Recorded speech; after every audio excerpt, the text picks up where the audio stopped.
Hello, in this video we're going to look at applications of eigenvalues, and we'll return to look at an example related to city dwellers and dwellers in the suburbs.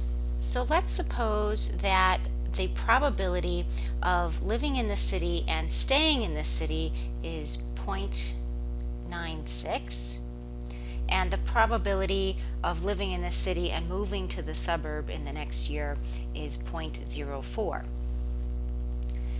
Let's also suppose that the probability of living in the suburbs and staying in the suburbs is 0.99, and the probability of living in the suburbs and moving to the city in the next year is 0.01.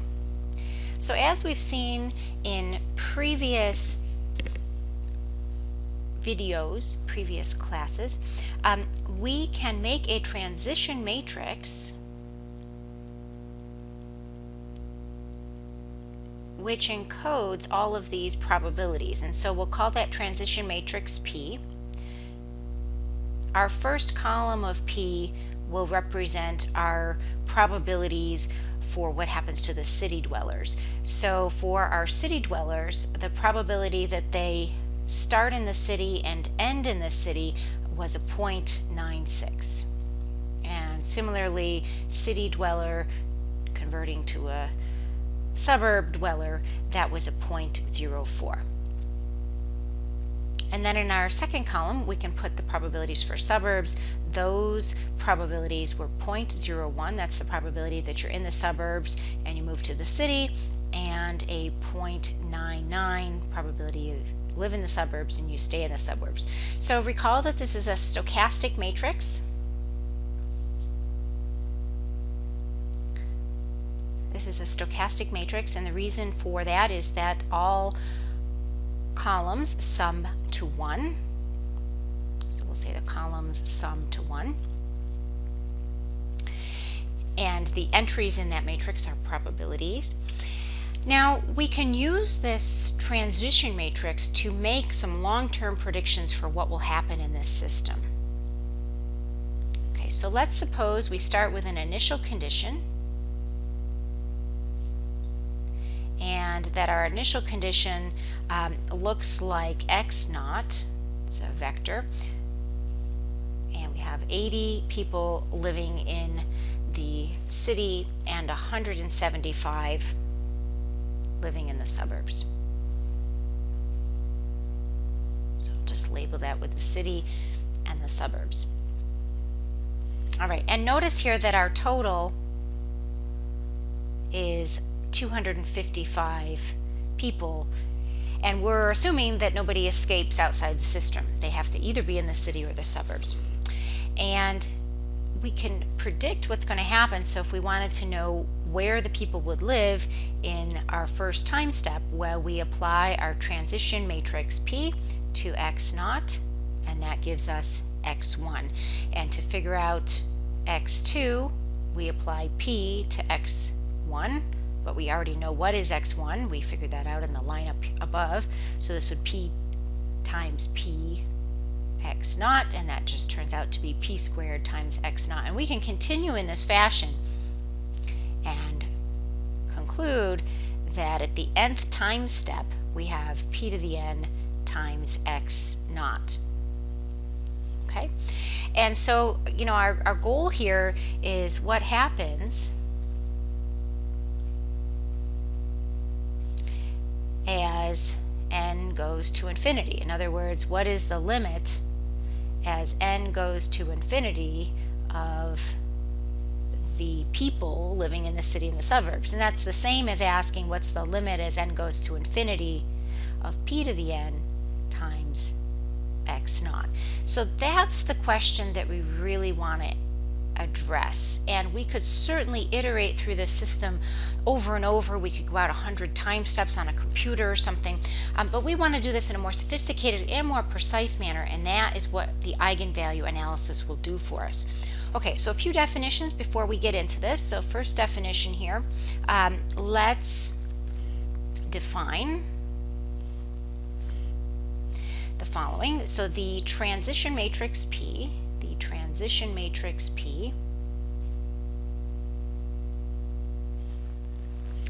of a Markov chain, the transition matrix P of a Markov chain is said to be regular,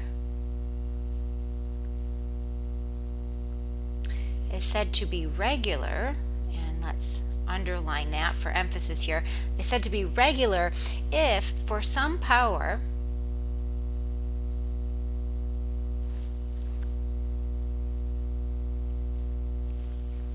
all components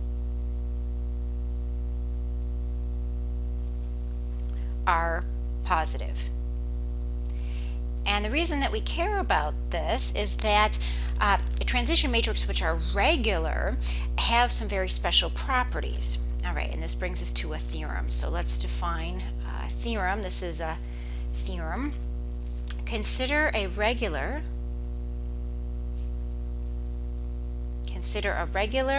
Markov chain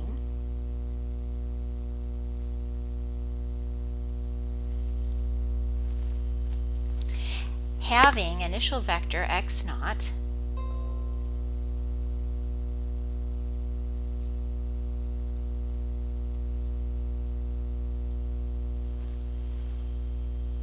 and transition matrix P.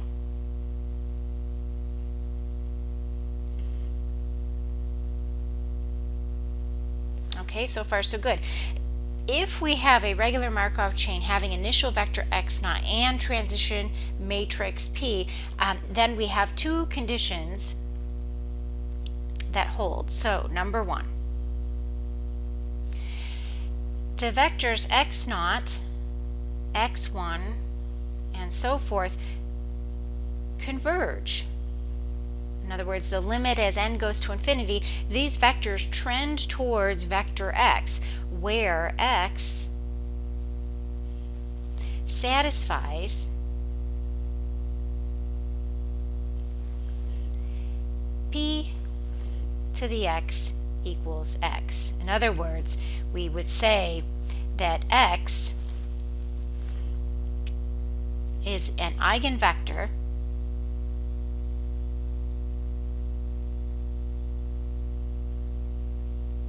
corresponding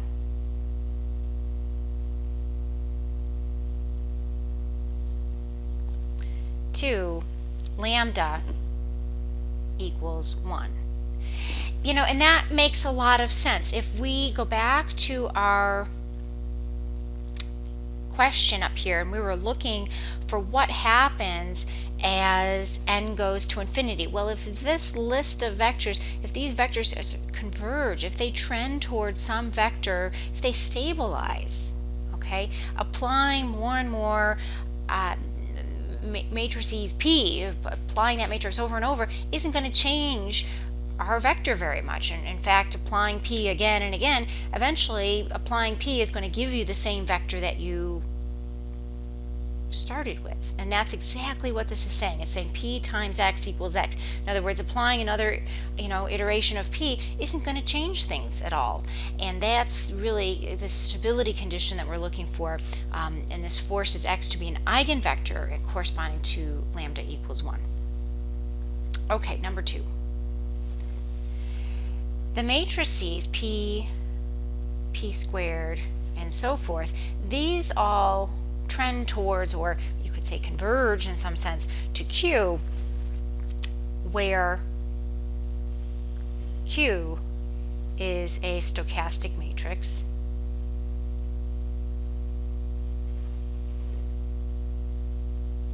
the columns of Q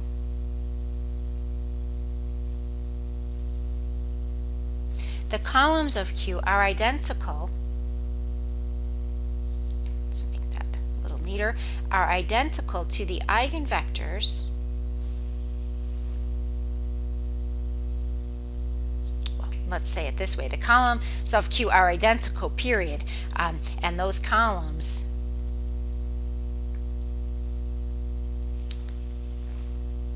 is an eigenvector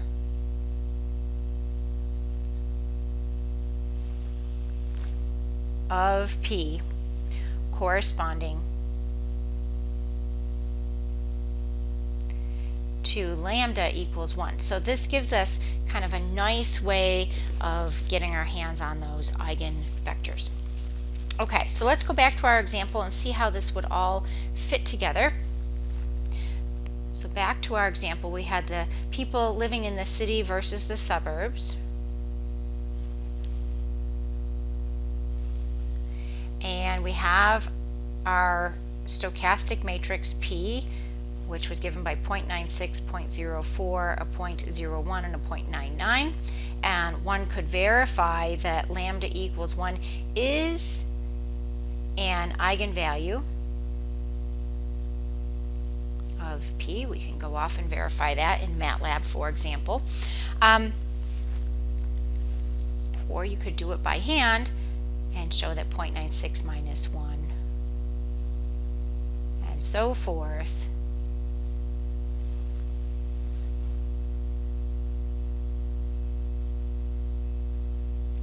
you could go through the calculations, and what you would find is the associated eigenvector.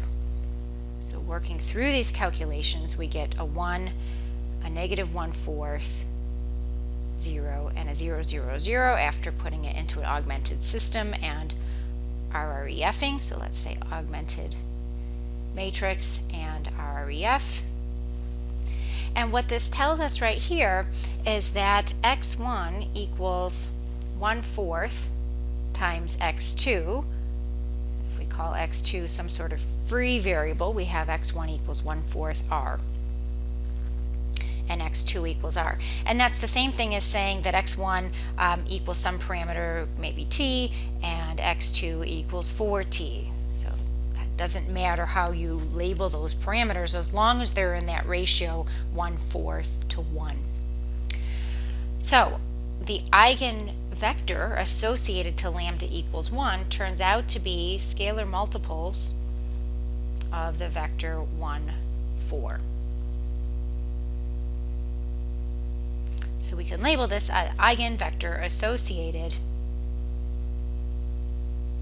to lambda equals 1. Okay, so let's put this all together and summarize what we have. So in other words,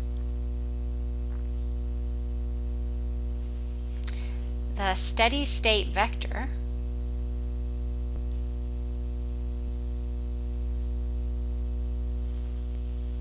is of the form t times 1, 4. And so if there is no loss of people,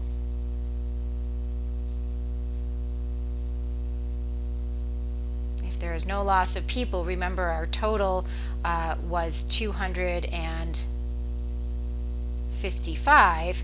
We have to somehow split up these 255 people so that they're in this ratio 1 to 4, or 1/4 to 1. And so we get, for example,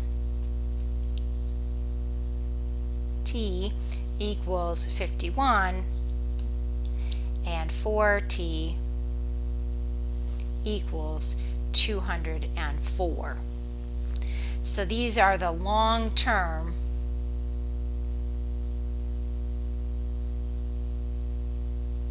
stability points of our system. So over the long term, if we let the system go on and on, we would find 51 people that live in the city and 204 that live in the suburb. And we can label that here.